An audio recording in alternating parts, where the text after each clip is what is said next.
আজকে বাড়িতে প্রথমবার চিকেন রোল বানালাম। তো রোল বানানোর জন্য মা এদিকে ময়দা মাখিয়ে ময়দার লেচি কেটে বেলতে শুরু করেছে।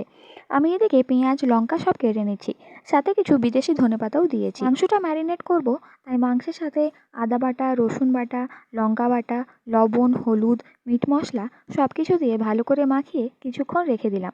বোন এদিকে ময়দার রুটিগুলো ভাজতে শুরু করেছে, কিন্তু ঠিকভাবে পারছে না, তাই আমি আবার রুটিগুলো ভাজলাম। ম্যারিনেট করা মাংসটা তারপর ঢাকা দিয়ে দিয়ে ভালো করে রান্না করলাম। এর আগে কখনো আমি মাংস রান্না করিনি, আজকে প্রথম হাতে খড়ি হলো। ওই কড়াইতেই পেঁয়াজগুলো ভেজে নিলাম, তারপর মা ডিম দিয়ে রুটিগুলোও ভেজে নিচ্ছে।